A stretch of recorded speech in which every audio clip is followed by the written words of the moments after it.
Aftermath of the Night King's attack on Eastwatch, Tormund and Gendry are able to flee the scene. Undead Viserion sets crows and undead afire. Lord Beric Dondarrion stays behind to fight the White Walkers, but not before killing the one that killed Ed. Ed is stabbed to death by a White Walker. Tormund and Gendry ride for Winterfell, whilst Castle Black is burning.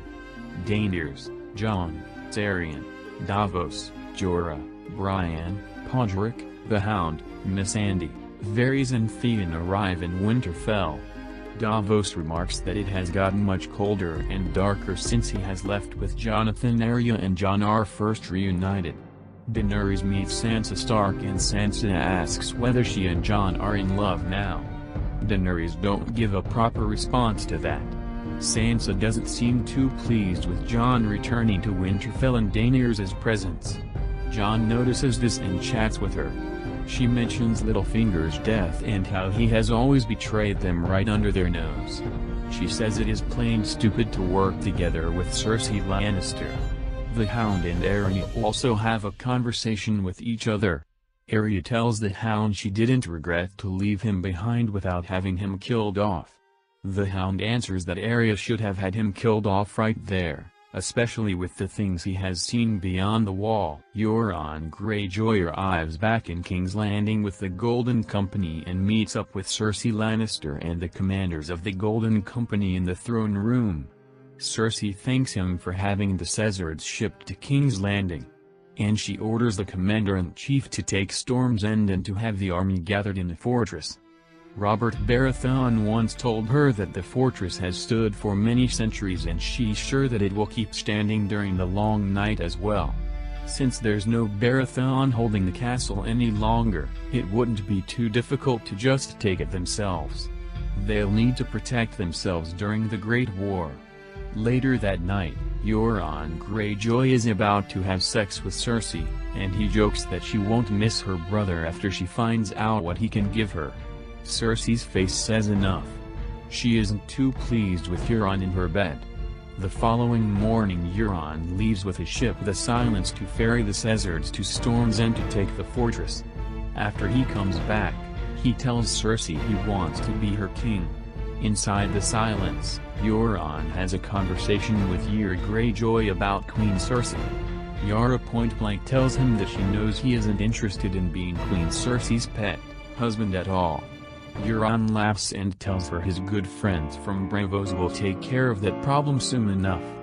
Daenerys, Jon, Sansa, Tyrion, Davos, Missandei, Sam, Varys, the Northern Lords and the Knights of the Vale gather in the Great Hall of Winterfell. Sweet Robin and Jon Royce are also present. Sam reunites with Jon and the two share a hug. Jon tells Sam he's glad to have him back.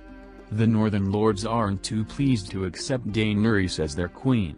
Daenerys defends herself very well, but she doesn't get the support of the North just yet. Lyanna Mormont tells Daenerys Targaryen that she will never call her Your Grace, because she only knows one king and that's Jon Snow, the king in the North. Tyrion smiles and mentions that she's a ferocious girl, on which Jorah replies that Mormonts don't stand back for anything. Jon tells them there's no time to argue with each other and brings up that there hasn't been word of the Lannister army yet. Sansa responds that she warned them not to trust Cersei Lannister. Tyrion mentions that they can trust his brother Jaime, but Daenerys doesn't seem to agree on this one. The group discusses how they will defend the North against the Night King's army. Jon Snow tells Robin it's wise to bring the Eyrie into the fold and to lure the Night King in there. Robin doesn't really seem to care and accepts Jon's proposal. After the meeting, Daenerys tells Jon that the Northerners really are stubborn and small-minded people. Theon Greyjoy visits the Godswood of Winterfell and thinks of his friend Robb and meets with Bran Stark. He immediately apologizes to Bran for everything he has done against House Stark, but Bran tells him there's no need for that. He knows that Theon has redeemed himself by saving his sister Sansa. He has seen how much he has suffered at the hands of Ramsay Bolton. Theon asks him how he knows all of this, but Bran doesn't respond to that. Arya and Brienne are training and Jon is impressed by his sister's fighting skills. Arya mentions that she has never forgotten to stick her enemies with the pointy end. Jon asks her why she didn't join the meeting in the Great Hall of Winterfell. Arya answers that Sansa is way better in those things than she is. In Volantis, Lady Melisandre enters the Red Temple. She's again welcomed by Kinvara. Melisandre tells Kinvara that she's played her part in the Great War to come. She has united ice and fire. She has served King Jon Snow, the prince who was promised, and brought him back to life. Kinvara tells Melisandre that she served their god well on that part, but she also made a lot of mistakes where she needs to pay for. Kinvara tells Melisandre that their god demands one more sacrifice of her, which requires her to return to the north. Melisandre answers that she isn't allowed to enter the north. Kinvara smiles and says that she could benefit from her punishment then. Jaime Lannister meets up with Bronn at an inn. Jaime's surprised to see him and asks him why he followed him. Bronn answers that there's nothing left for him in that stinking city and he's up for some adventure in the north. Jaime is glad to have Bronn by his side.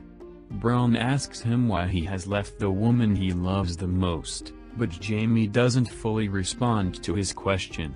He then asks what he's planning to do now he has left King's Landing.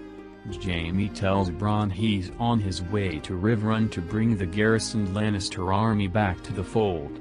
Bronn asks him why he would give up the castle he has been occupying. Jaime answers what purpose that would have? What does he gain with that? For all he cares, Edmure can have Riverrun back. Tormund and Gendry arrive in Winterfell.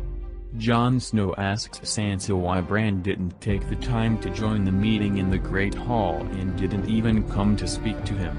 Sansa tells Jon Bran has changed a lot and calls himself the Three-Eyed Raven now. She tells him not to expect much of a conversation with him. Samwell comes in between and tells Jon there's something he and Bran urgently needs to tell him. Bran first sees Jon in the Godswood when he's looking into the past. Jon mentions that he has encountered a warg beyond the wall. Sam responds that Bran is much more than a warg. He's a greenser. The two inform Jon Snow about his parentage, which Jon doesn't seem to believe at first sight. Bran tells Jon he knows everything about him. He saw him beyond the wall, surrounded by free folk. He saw him fighting at Hardhome against the Night King and he saw how he was stabbed to death by his own men. Jon can't really believe he's a Targaryen. Sam mentions that he's the one with the right claim on the Iron Throne, not Daenerys Targaryen but him, Aegon Targaryen.